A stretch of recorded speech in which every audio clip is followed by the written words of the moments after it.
Everett spoke for 2 hours, and his speech can't be remembered. Lincoln spoke for 2 minutes, and his words can't be forgotten. Lesson learned. Class of 2019, parents, esteemed faculty, and Mr. Norris.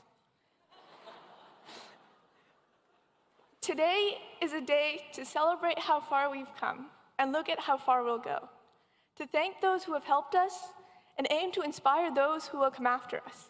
So for that, I say good luck and congratulations. Just 1,386 days ago, we entered BHS as freshmen, getting lost in its halls and trampled in the four-way stop.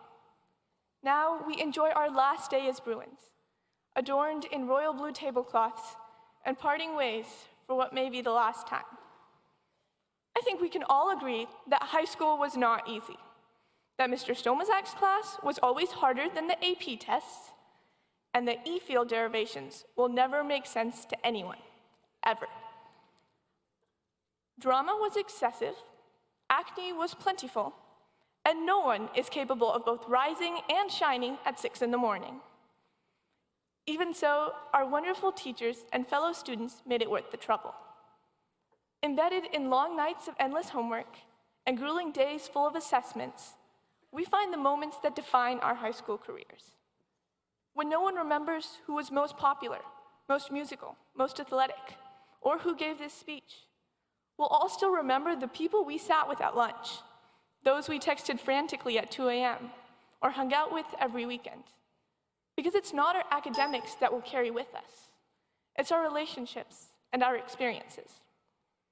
Over the years, we've learned that nitrates are always soluble, that math is not a spectator sport, that some animals are more equal than others. Even more, we've learned to listen to Big Daddy, to avoid the cesspool of mediocrity, and occasionally drink the Kool-Aid.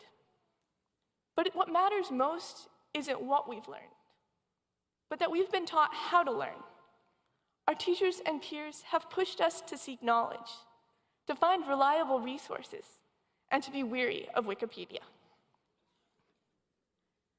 The Cat in the Hat once said, "The more that you know, the more places you'll go." Today marks the culmination of 4 years of learning, and we can all attest to the fact that we're going places.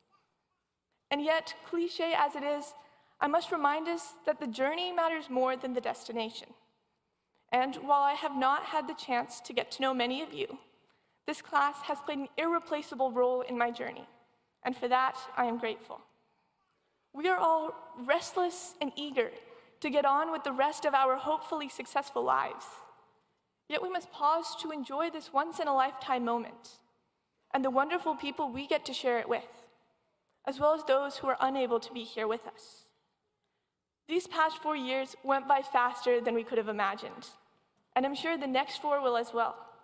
If we keep focusing on the next thing in life, college, grad school, career, we risk missing out on the here and now. This is the youngest we will ever be, likely also the healthiest and most energetic.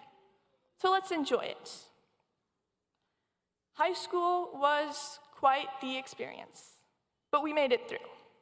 And while college will be harder, I'm certain we will succeed there as well. I'm looking forward to hearing of everyone's many accomplishments on the news, and perhaps running into you again someday in the future. But for now, this is goodbye. But that's enough talk about the future. I'd like to leave you with some wisdom for today. In the words of our very own Coach Harrison, make it a great day or not, the choice is yours. Thank you and congratulations, class of 2019.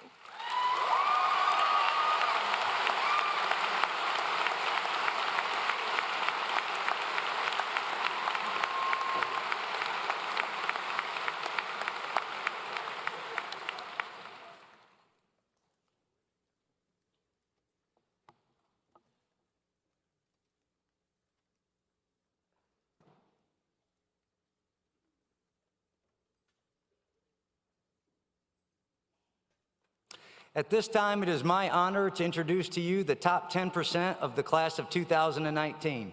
As I call their name, if they will please stand and remain standing until all 46 have been called. These 46 students have a collective or an average GPA of 4.67, and they have an average ACT score of 34.2. 15 of these students have a perfect score on the ACT.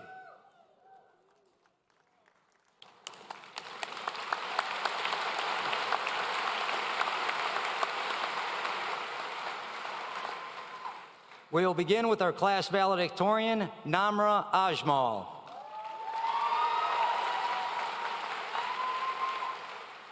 Karina Angel.